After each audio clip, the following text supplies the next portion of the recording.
Começa agora o Rede TV News, com Boris Casoy e Amanda Klein. Boa noite. Olá, boa noite.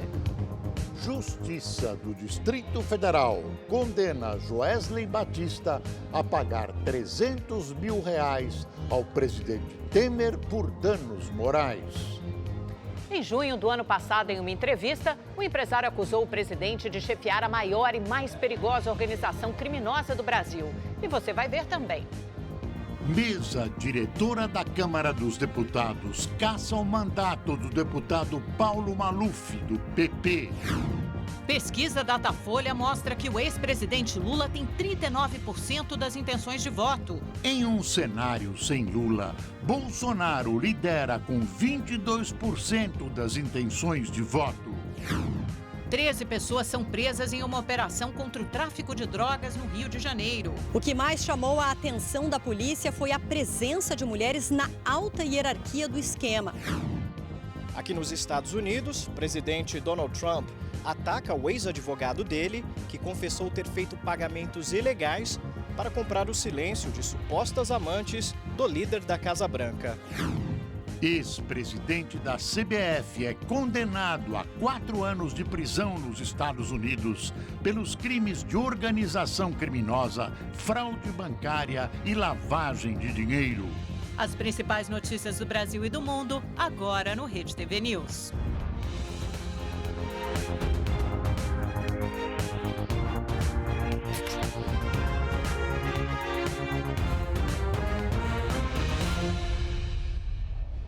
O Supremo Tribunal Federal retomou nesta quarta-feira o julgamento de decisões da Justiça do Trabalho que questionam a terceirização das chamadas atividades fim, ou seja, as principais finalidades dentro de uma empresa. Vamos ao vivo a Brasília com a repórter Renata Teodoro, que tem mais informações. Boa noite, Renata. Oi, Boris. Boa noite para você, para Amanda, para todo mundo que acompanha o Rede TV News. Boris, o julgamento das duas ações foi em conjunto e o relator da primeira delas, o ministro Luiz Roberto Barroso, considerou que é sim constitucional a terceirização das atividades fim. Na prática, o que é que isso significa? Que uma escola pode terceirizar professores, por exemplo. O ministro Barroso foi acompanhado pelo ministro Luiz Fux, que é o relator da outra ação.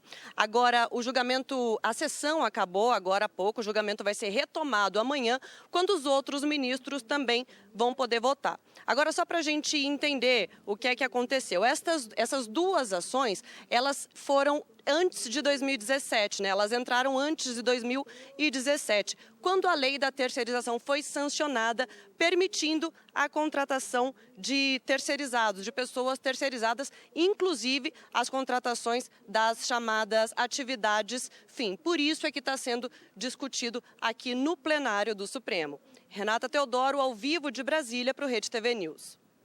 Obrigada, Renata. O empresário Joesley Batista foi condenado a pagar R$300 mil ao presidente Michel Temer por danos morais. A decisão é da terceira turma do Tribunal de Justiça do Distrito Federal. Temer processou Joesley após o empresário afirmar em uma entrevista que o presidente chefiava a maior e mais perigosa organização criminosa do Brasil. Michel Temer havia perdido na primeira instância e recorreu. Joesley ainda pode recorrer desta nova decisão.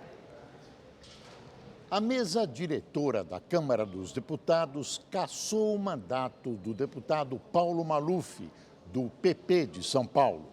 Ele foi condenado por lavagem de dinheiro e cumpre pena desde dezembro do ano passado. Depois de adiar a decisão por 2 vezes, a mesa diretora da Câmara dos Deputados se reuniu na residência oficial e determinou por unanimidade a perda do mandato de Paulo Maluf. Em seguida, a decisão foi oficializada e publicada numa edição extra do Diário da Câmara. Aos 86 anos, Maluf foi condenado por usar contas no exterior para lavar 550 milhões de reais desviados da Prefeitura de São Paulo entre 1993 e 96. Por causa da acusação, o nome dele chegou a ser incluído na lista de procurados pela Interpol. A denúncia só foi feita em 2006 e o processo se arrastou por 11 anos, até que em dezembro do ano passado, o ex-deputado foi condenado a 7 anos, 9 meses e 10 dias de prisão.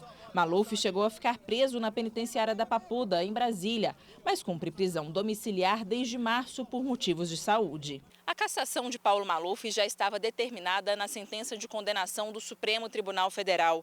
Ele estava afastado do mandato desde fevereiro, mas a Câmara adiou a decisão por entender que apenas o plenário da Casa pode cassar um deputado. Mas como Maluf resistiu ao pedido de renúncia, a mesa diretora se viu obrigada a decretar a cassação. A ofensa menor em busca da garantia de estabilidade do Estado de Direito no Brasil seria cumprir a decisão, já que o deputado Paulo Maluf não renunciou, e declarar assim a perda do seu mandato. Há um constrangimento institucional, no sentido de que a sentença penal condenatória transitada em julgado, a Constituição é evidente, é clara, no sentido de que tem que ser decisão pelo plenário. Com a vacância da cadeira oficializada, o deputado suplente Jun Giab, do MDB de São Paulo, assumirá definitivamente o mandato. Em nota, a defesa de Paulo Maluf afirmou que a mesa da Câmara não tem o direito de cassar nenhum mandato e a decisão seria exclusiva do plenário da Casa. Diz ainda que foi aberto um perigoso precedente. Segundo os advogados, a determinação de perda de mandato de Maluf pelo Supremo é flagrantemente inconstitucional e afronta a independência dos poderes. Para a defesa, o Legislativo se encolheu ao tomar a decisão. A idade e as aparentes doenças estavam compungindo a Câmara, pois daqui a pouquíssimo tempo, em 31 de dezembro, o provecto político encerra o seu mandato. Os ilustres parlamentares estavam empurrando essa decisão com a barriga, permitindo que o ex-governador terminasse sua carreira política com certa dignidade. Talvez os rumores de que ele se candidataria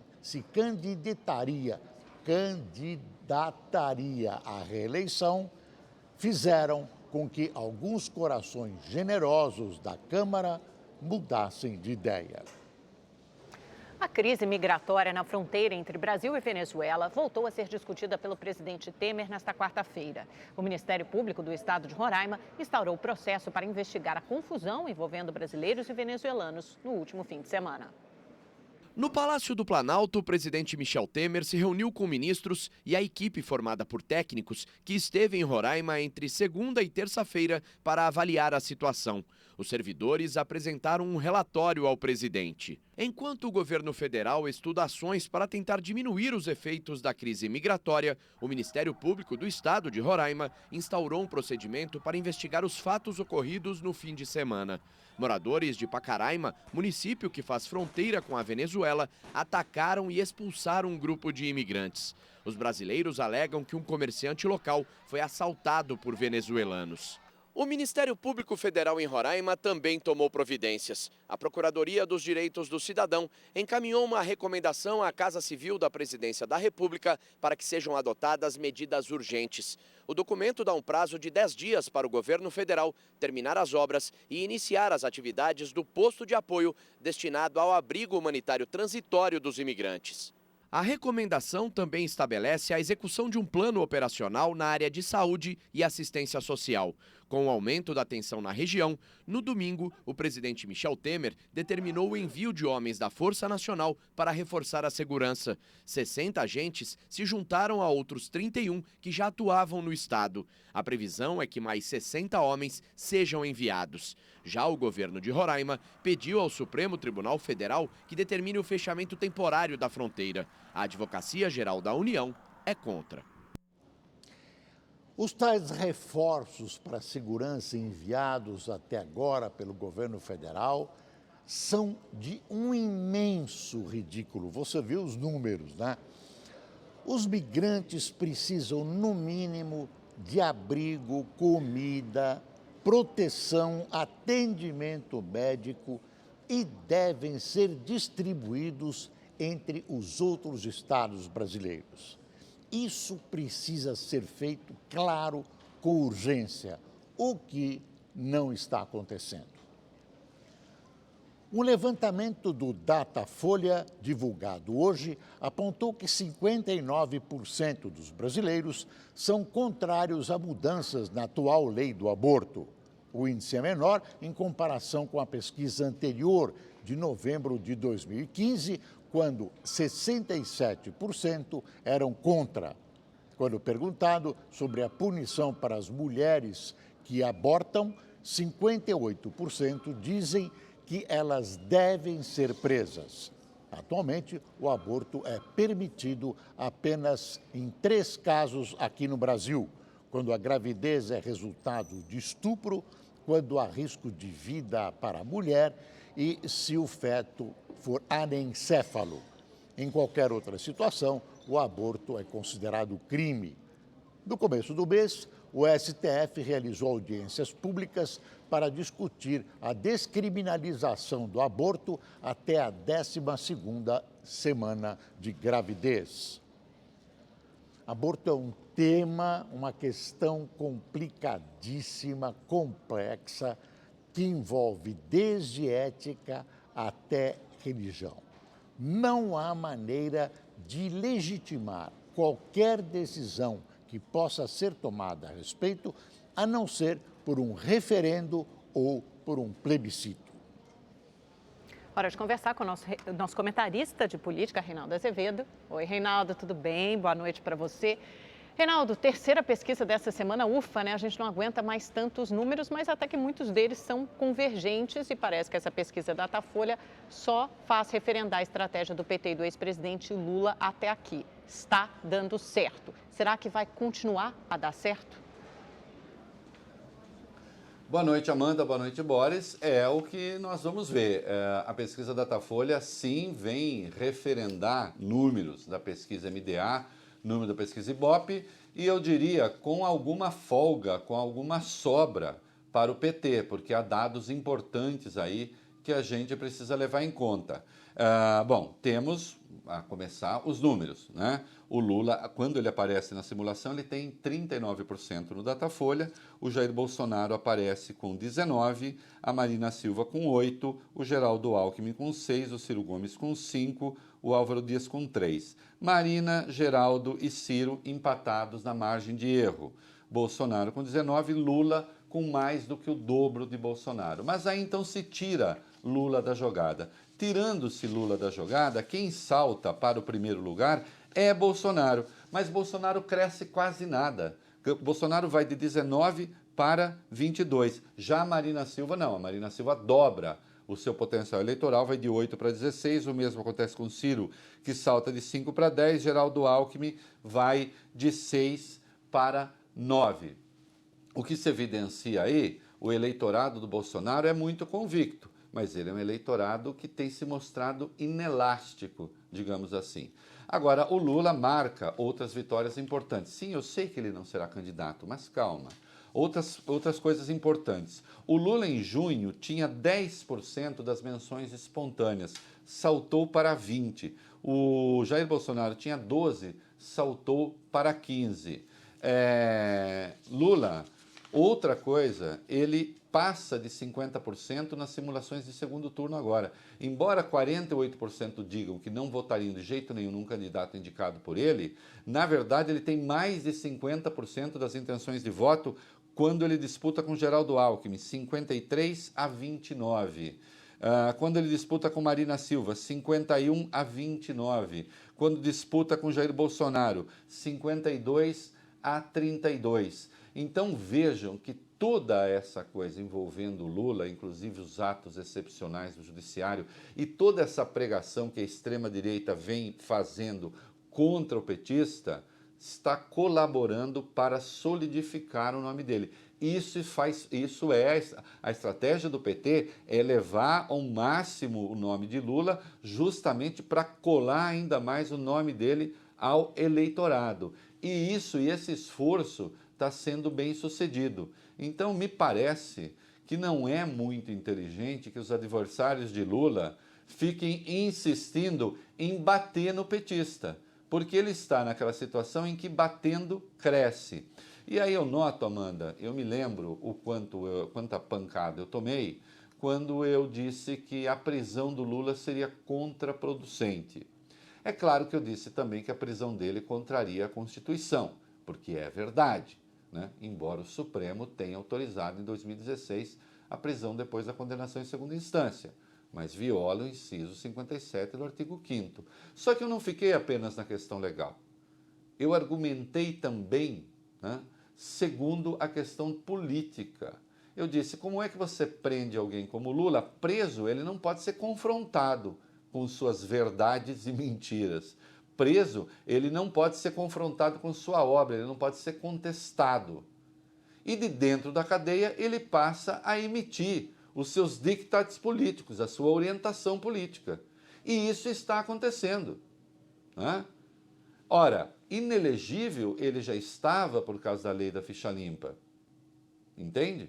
Então, a prisão era uma desnecessidade, mas ficou parecendo que o antilulismo, sem Lula preso, não conseguiria sobreviver. Virou questão de honra para um monte de gente, achando, não, solto sim, é que ele é um perigo fazendo campanha. Não, ao contrário. Insisto, solto ele teria de se haver com suas contradições. Preso ele não precisa. Preso ele só precisa passar orientações. Com isso, obviamente, eu não quero dizer que ele está feliz por estar preso, né? Isso eu não estou dizendo.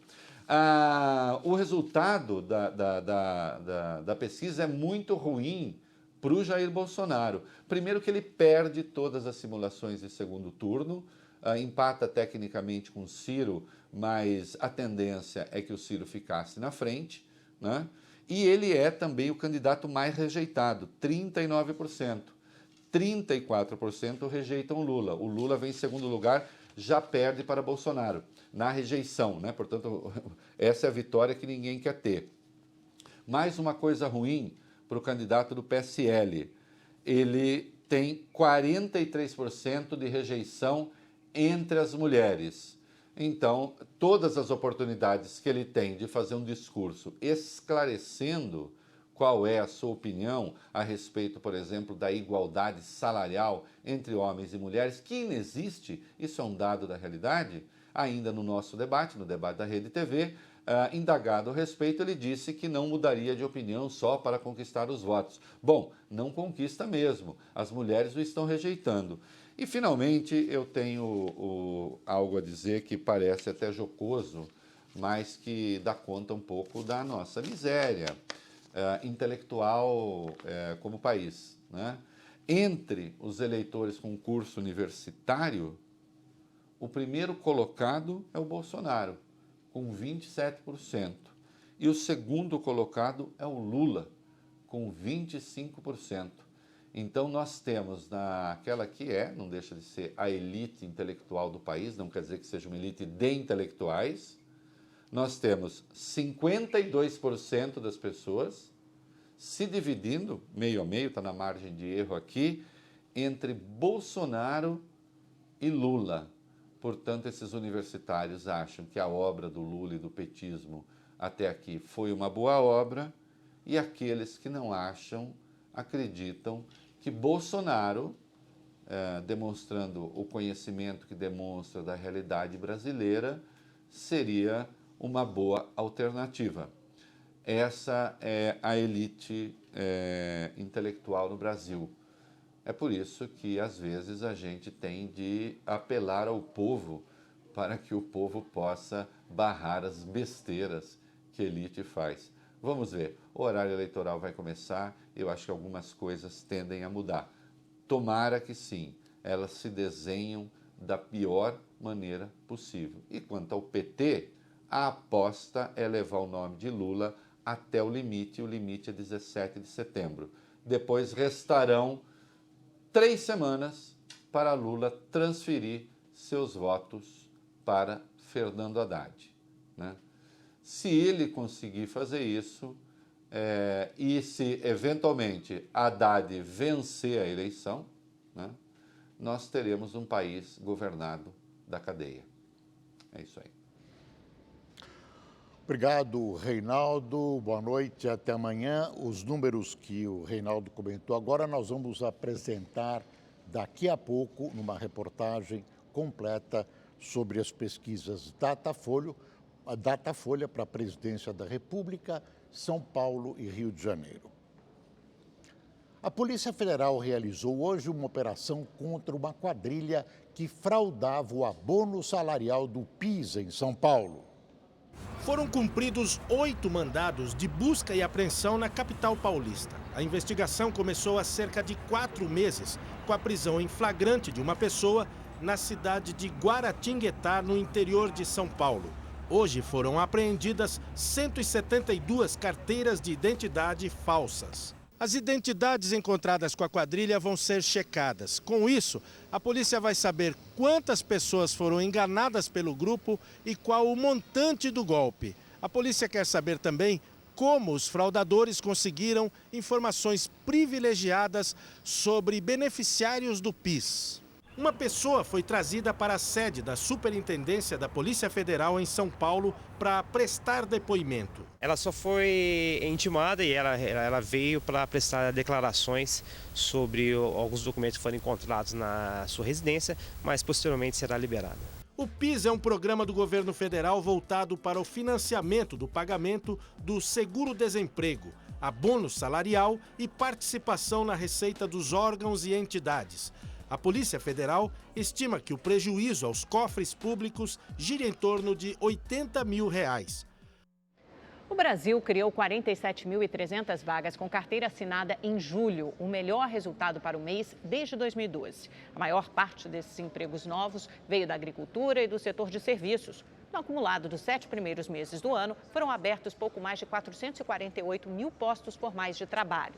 Os dados divulgados nesta quarta-feira são do Cadastro Geral de Empregados e Desempregados, o CAGED, do Ministério do Trabalho.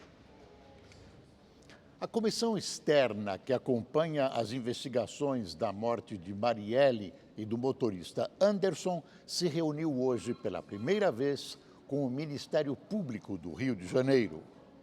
Foram quase 3 horas de reunião. Os deputados federais querem respostas para as seguintes perguntas: quem matou Marielle? A mando de quem? E por quê? Vai haver resultado ou não? Essas investigações vão chegar a um resultado? Essas foram as questões principais e o que o delegado Gineton nos garantiu é que ele não pode dar prazo. Quanto ao curso das investigações, os deputados questionam o silêncio da polícia, que continua afirmando que está sob sigilo. A federalização da investigação foi mais uma vez tema do encontro e, de novo, os delegados que cuidam do caso recusaram a oferta de uma ajuda por parte da Polícia Federal. Para eles, a Polícia do Rio tem experiência suficiente na resolução de homicídios. DH do Rio já tem uma expertise já de longa data, já de investigar homicídios aqui no Rio. Então, temos todo o apoio da chefia de polícia, da Secretaria de Segurança, da intervenção. Também estamos tendo, desde o início, desde o dia do crime, apoio da inteligência e também da parte técnica pericial de outros órgãos, da Polícia Federal, da Polícia Rodoviária Federal e também da inteligência das forças militares. Para o Ministério Público Estadual, a colaboração do governo federal já existe por meio da intervenção na segurança pública do Estado. Ontem, o MP anunciou uma mudança na equipe que acompanha as investigações. Letícia Emily assume como promotora no dia 1º de setembro. 13 pessoas foram presas em uma operação para combater o tráfico de drogas no Rio de Janeiro. O que chamou a atenção dos policiais foi o intercâmbio do crime organizado entre Rio e São Paulo.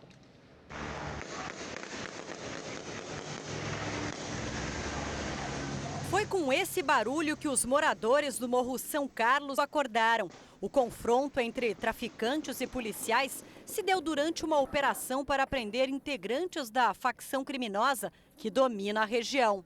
O principal alvo era a Marcela das Chagas. Ela foi presa acusada de ser chefe no Rio de Janeiro da maior facção criminosa de São Paulo.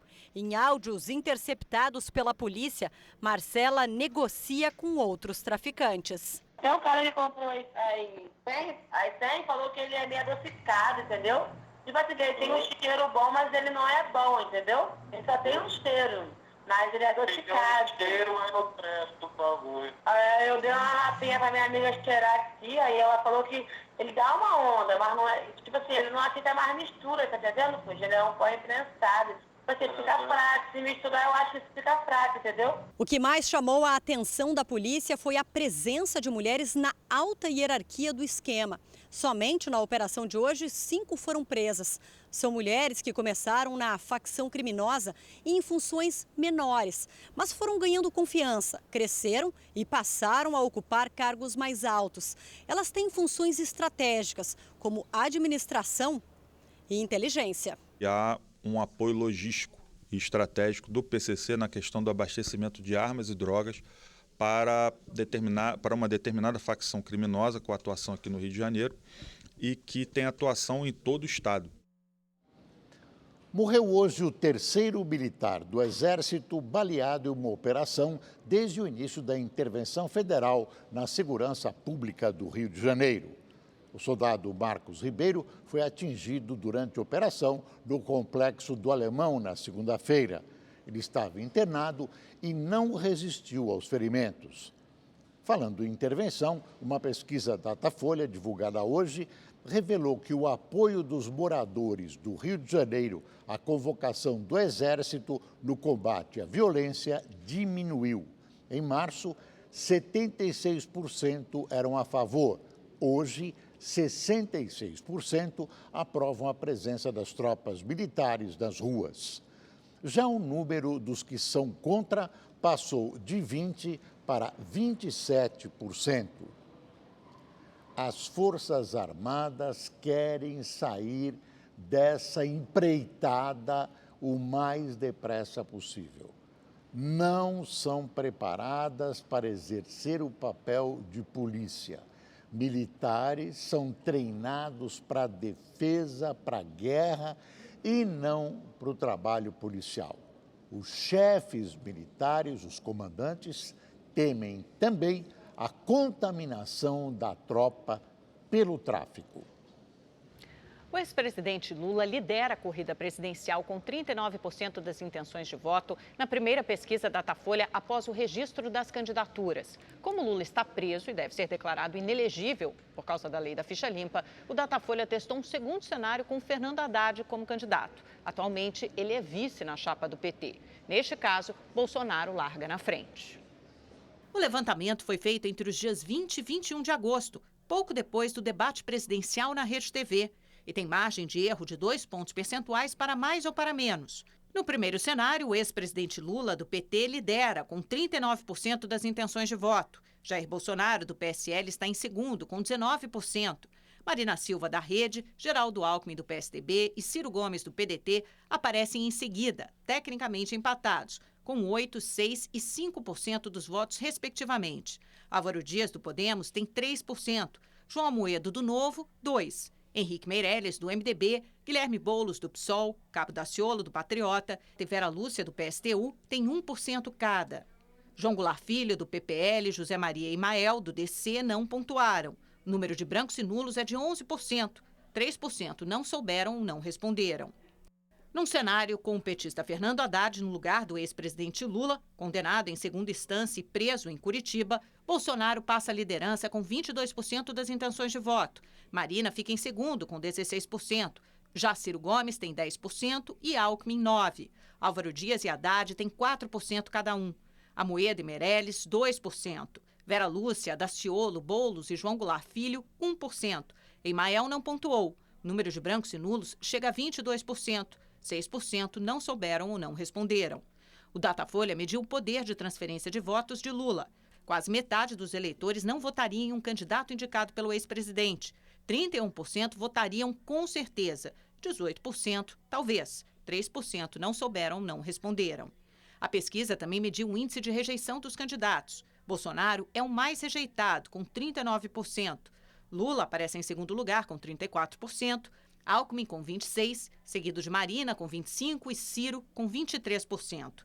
Meirelles e Haddad têm 21% de rejeição. Em simulações de segundo turno, Lula vence em 3 cenários e Bolsonaro só não é derrotado por Haddad. As pesquisas vão começar a revelar o verdadeiro quadro, a tendência eleitoral, a partir do início das campanhas na TV e no rádio, no dia 31 agora. E sem Lula, que será candidato só por milagre, e que milagre. As campanhas na TV e no rádio dependem da qualidade e do conteúdo até emocional das mensagens dos candidatos. E também do volume dessa propaganda que ainda não foi oficialmente fixada. Bolsonaro terá pouquíssimo tempo, alguns segundos, enquanto PSDB, PT e MDB terão mais tempo de exposição. Um fato que deve ser observado com atenção é a possibilidade de transferência de votos de Lula para Haddad, que, segundo o ex-presidente e parte do PT, poderá levar Fernando Haddad ao segundo turno. Na disputa pelo governo de São Paulo, pesquisa Datafolha aponta o candidato tucano João Dória na frente na corrida eleitoral. O candidato do PSDB, João Dória, aparece com 25% das intenções de voto, seguido por Paulo Scaff, do MDB, com 20%. O atual governador Márcio França, do PSB, e Luiz Marinho, do PT, estão empatados com 4%. Major Costa e Silva, do DC, e professora Elisete, do PSOL, registraram 2% das intenções de voto. Marcelo Cândido, professor Cláudio Fernando, Toninho Ferreira e Rogério Schecker têm 1% cada. Edson Dorta tem 0%. Brancos e nulos somam 26%. 11% não sabem ou não responderam. É preciso atentar para a rejeição de João Dória, muito maior que a de Scaff. O ex-prefeito tem 32% de rejeição. São pessoas que jamais votariam nele, contra 21% de Paulo Scaff. Essa rejeição de Dória é atribuída ao fato de ele não ter completado, apesar das promessas, o seu mandato de prefeito de São Paulo. E no Rio de Janeiro, há um empate técnico na disputa pela primeira posição na corrida eleitoral, segundo pesquisa Datafolha. 1.322 eleitores em 33 municípios com 16 anos ou mais foram ouvidos entre os dias 20 e 21 de agosto. Eduardo Paes, do DEM, aparece com 18% das intenções de voto, seguido por Romário, do Podemos, com 16%, e Antony Garotinho, do PRP, com 12% dos votos. Índio da Costa, do PSD, tem 5%, Tarcísio Mota, do PSOL, também 5%, Pedro Fernandes, do PDT, tem 3%, Marcelo Trindade, do Novo, e Márcia Tiburi, do PT, 2%. Com 1% das intenções de voto, aparecem Wilson, o ex-juiz federal, do PSC, Luiz Eugênio, do PCO, e André Monteiro, do PRTB. Brancos e nulos somam 26% dos entrevistados. 7% não sabem ou não responderam. O dólar registrou hoje o 6º dia seguido de alta e fechou cotado a R$ 4,05. O mercado está assustado com a indefinição na eleição para presidente da República. No ano, a moeda americana já subiu quase 24%, o que mexe com a vida de muitos brasileiros.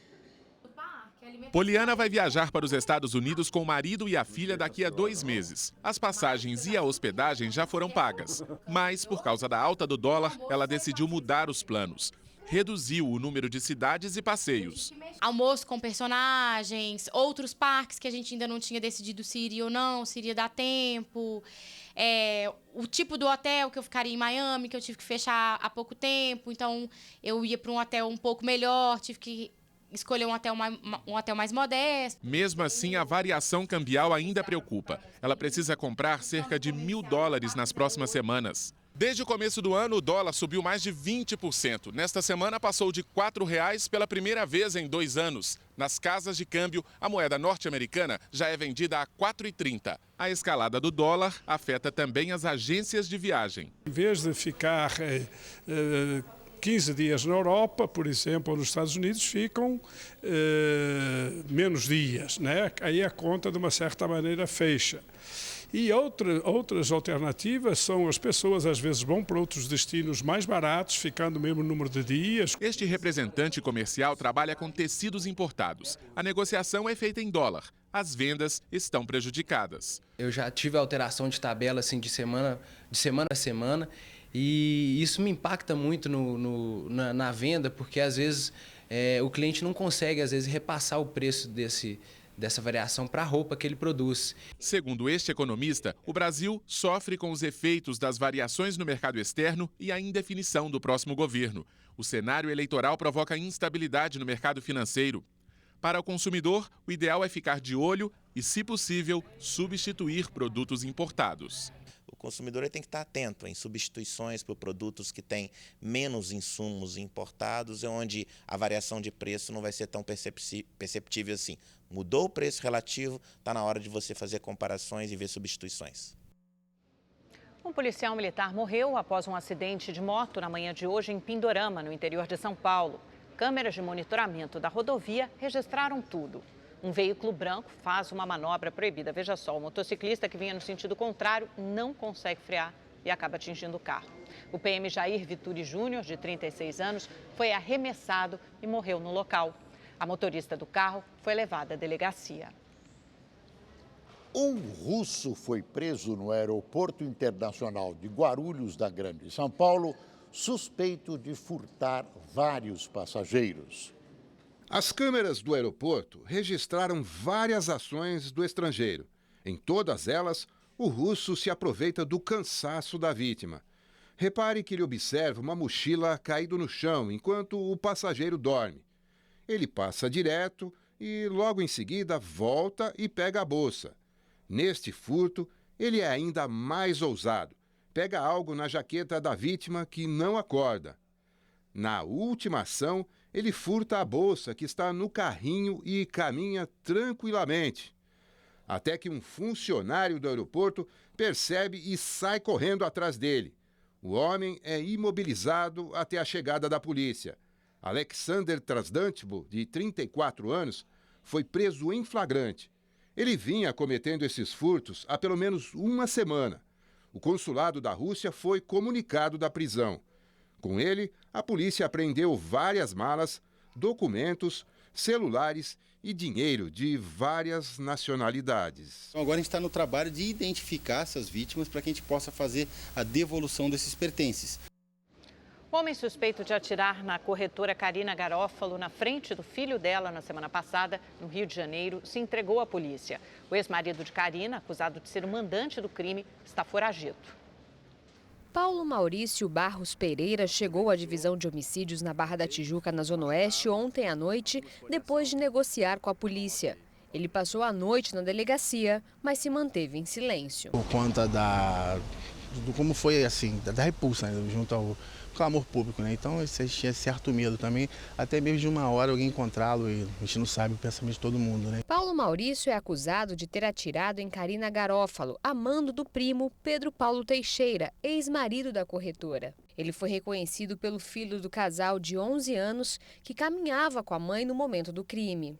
Paulo Maurício cumpre prisão temporária de 30 dias e só deve ser transferido para um presídio na sexta-feira.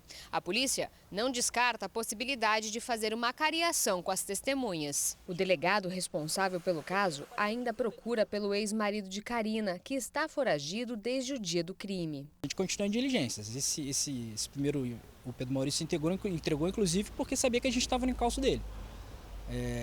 A gente não parou de procurar eles desde que o crime aconteceu. Que em poucas horas a gente estabeleceu a participação deles e tanto é que ele se entregou. Imagens de câmeras de segurança de um shopping mostram que Karina vinha sendo seguida pela dupla. A poucos metros de casa, ela foi morta com 4 tiros. Karina e Pedro Paulo estavam separados há 5 anos e disputavam os bens na justiça. Nos Estados Unidos, o presidente Donald Trump contra-atacou o ex-advogado Michael Cohen e confessou ter feito pagamentos ilegais para comprar o silêncio de supostas amantes do líder da Casa Branca. Quem mostra é o correspondente Fábio Borges. Michael Cohen se declarou culpado de 8 acusações de crimes de fraude fiscal, bancária e de violação das leis sobre financiamento em campanhas eleitorais. O ex-advogado de Donald Trump confessou ter pago $130 mil para a atriz pornô Stormy Daniels e outros $150 mil para a modelo Carrie McDougal. Cohen afirmou que Trump pediu para ele fazer os pagamentos ilegais para garantir o silêncio de Stormy e Karen. Isso porque elas alegam terem mantido relações amorosas com Trump quando ele já estava casado com Melania. Michael Cohen disse ainda que pagou as mulheres com o objetivo de evitar escândalos que poderiam prejudicar a campanha de Trump à presidência. Com as confissões, ele deve ter a pena reduzida de 65 para cerca de 5 anos de prisão. Trump alega que o ex-advogado mentiu para conseguir um acordo. O presidente também usou o Twitter para defender o ex-chefe de campanha, Paul Manafort, que foi considerado culpado de 8 crimes que incluem sonegação fiscal, fraude em bancos e omissão de declaração de contas bancárias no exterior. Trump disse que se sente mal por Manafort, que sofreu uma tremenda pressão da justiça. O julgamento de Paul Manafort teve início com acusações feitas a partir da investigação sobre a interferência dos russos nas eleições presidenciais americanas. Os crimes, no entanto, não têm relação com a campanha do presidente. Os problemas judiciais de Cohen e Manafort, homens de confiança de Donald Trump, desgastam ainda mais a imagem do líder americano. A palavra impeachment já está na boca da oposição por conta das alegações de conluio de Trump com os russos e agora no caso do pagamento ilegal a supostas amantes do presidente. Mas para a porta-voz da Casa Branca, Trump não fez nada de errado. A ideia de impeachment é uma triste tentativa dos democratas. Fábio Borges, de Los Angeles, para o Rede TV News. O parlamento da Venezuela, de maioria oposicionista, aprovou um acordo de respaldo à condenação do presidente Nicolás Maduro pelo Tribunal Supremo de Justiça no exílio. Maduro foi sentenciado a 18 anos e 3 meses de prisão por corrupção no esquema que envolve a empreiteira Odebrecht. As decisões, porém, são simbólicas, já que são consideradas nulas pelo Tribunal Supremo em exercício no país. O Facebook, o Twitter e o Google anunciaram que excluíram quase 1.000 contas falsas que viriam do Irã e da Rússia, espalhando conteúdo de ódio nas redes sociais. Os detalhes com Peterson Isidoro. Desta vez, o alvo eram contas que divulgavam campanhas de ódio contra o povo árabe, Israel e ofensas ao presidente dos Estados Unidos, Donald Trump. O Twitter chamou a campanha de manipulação coordenada e removeu quase 300 contas. Já o Facebook eliminou de sua principal rede e também do Instagram outras 700 contas iranianas. Os perfis e as páginas ligadas à Rússia apresentavam informações falsas ao tratar as políticas americanas para a Síria e a Ucrânia. Os esforços para conter as fake news vêm crescendo para evitar manipulações nas eleições de todo o mundo. Em comunicado, o presidente executivo do Facebook, Mark Zuckerberg, disse que não identificou nenhuma ligação entre Irã e Moscou, mas admitiu que ainda há muita coisa que a rede social não sabe. Google, Facebook e Twitter informaram que não foi possível relacionar essas contas a algum indivíduo ou organização específica. Por isso, restou apenas removê-las das redes. As 3 empresas disseram que cada uma dessas contas gastava cerca de 10 mil euros, algo em torno de 50 mil reais, para impulsionar as postagens falsas. O governo iraniano não se manifestou até agora sobre as acusações. Já a Rússia negou que o serviço de inteligência militar do país está por trás das campanhas. Peterson Isidoro, de Lisboa, para o Rede TV News. Mensagens de texto divulgadas hoje pelo site americano TMZ mostram a atriz Asia Argento admitindo que fez sexo com um ator menor de idade. Segundo o site, as mensagens mostram Ásia conversando com um amigo. Ela admite que teve relações sexuais com o ator Jimmy Bennett, mas diz que não sabia que ele tinha 17 anos na época. Em outro momento, a atriz dá a entender que a relação foi consentida e revela que Jimmy enviava fotos em que aparecia nu. O fato aconteceu até 2 semanas antes do advogado do ator enviar uma carta afirmando que a processaria. Na Califórnia, é crime um adulto ter relações sexuais com menores de idade. O site também revelou um bilhete que teria sido escrito por Jimmy, em que ele diz amar a Ásia e estar muito feliz por tê-la encontrado novamente. A matéria do TMZ ainda mostra uma foto em que os dois aparecem sem camisa, deitados na cama de um quarto de hotel. Ontem, em um comunicado, a atriz, que denunciou abusos sexuais do produtor Harvey Weinstein e ajudou a lançar o movimento Me Too, havia negado as denúncias. Ela ainda não se pronunciou após a revelação desta quarta-feira. A ministra neozelandesa, que foi pedalando até o hospital para ter o primeiro filho, deu à luz nesta terça-feira.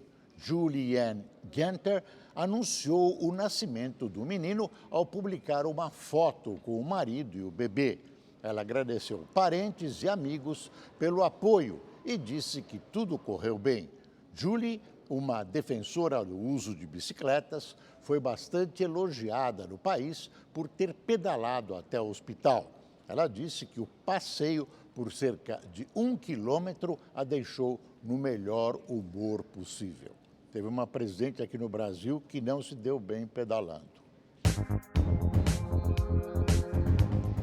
Chegou a hora da previsão do tempo com Gabriela de França. Olá, boa noite. Muita gente aí sentiu a queda de temperatura de ontem para hoje em São Paulo e também a friagem lá em Rio Branco, no Acre, e em Porto Velho, em Rondônia. E amanhã a notícia é boa para quem não gosta de frio, viu? As temperaturas voltam a subir, isso vale para todo o Brasil. Na capital paulista, nos próximos dias, a gente pode até ter recorde de calor. Amanhã a máxima é de 28 graus, mesma coisa em Recife. Em Fortaleza, muito sol e calorão de 32 graus. Campo Grande, máxima também de 32 graus. Agora em Manaus, o dia já começa quente, mínima, hein, gente, de 25 graus. Aqui em Rio Branco, né, no Acre, a temperatura segue mais amena aí no comecinho do dia, mínima de 18 graus. Bom, e esse aumento de temperatura e a trégua da chuva acontecem por causa aí da massa de ar seco que deve cobrir praticamente todo o Brasil amanhã. Portanto, nesta quinta-feira, nada de chuva, muito sol e calor, desde o sudeste do Brasil, passando aqui pelo centro-oeste, pegando praticamente todo o norte e nordeste. E aí fica o alerta para baixa umidade do ar, principalmente no interior do país. As pancadas de chuva ocorrem com raios a qualquer hora do dia, aqui entre o Amazonas e Roraima e a partir da tarde no nordeste do Pará, incluindo a ilha de Marajó e leste do Amapá. Bom, e a semana toda foi de tempo bastante instável na costa leste do Nordeste, principalmente no litoral da Bahia. A gente vê aí Salvador, onde o tempo ficou assim hoje, bastante encoberto, muitas nuvens e ocorreram pancadas de chuva isoladas. Amanhã, mesma coisa, não muda nada. O tempo continua bastante instável em todo o litoral aqui leste, desde o sul da Bahia até a Paraíba. No restante, muito sol e calor. Bom, e no sul do Brasil, nada de chuva aqui no Rio Grande do Sul. A chuva se espalha mais em Santa Catarina. Agora, no Paraná, a chuva aumenta nesta quinta-feira, viu? Na capital Curitiba, a gente vê aí, olha só, já começa com chuva desde cedo, chuva que deve durar o dia todo, mínima de 13 graus, máxima de 20. Em Florianópolis também tem chance de chuva e a máxima chega aos 22 graus. Agora, em Porto Alegre, nada de chuva, muito sol e a temperatura sobe um pouquinho, olha só, máxima de 21, mínima ainda de friozinho, 9 graus. E se ficou alguma dúvida, você já sabe, né? Corre lá para o site da Rede TV. Eu fico por aqui, te espero amanhã aqui no Rede TV News. Beijo, tchau, tchau. Ex-presidente da CBF é condenado a 4 anos de prisão nos Estados Unidos. Os detalhes depois de um intervalo bem rápido, não sai daí. José Maria Marim foi condenado pela Justiça Americana a 4 anos de prisão. O Cartola, de 86 anos, também teve mais de 3 milhões de dólares confiscados e terá de pagar uma multa de 1 milhão e 200 mil dólares pelos crimes cometidos quando era presidente da CBF. Marim chorou durante o julgamento. Outra audiência, no dia 20 de novembro, irá discutir o valor que ele precisará restituir à FIFA e à Conmebol. Lembrando que o brasileiro foi condenado por lavagem de dinheiro, fraude bancária e organização criminosa. Não tem nada com o 7-1, hein? E agora, há pouco, o Superior Tribunal de Justiça decidiu que todo aposentado que necessitar de cuidados permanentes de terceiros deve receber um acréscimo de 25% no valor mensal de sua aposentadoria. Atualmente, a lei garante acréscimo só a aposentados por invalidez. A decisão deverá ser aplicada nos julgamentos em todas as instâncias do Judiciário. O governo ainda pode recorrer ao próprio STJ ou ao Supremo Tribunal Federal. O Rede TV News fica por aqui. Uma ótima noite para você. Boa noite e até amanhã.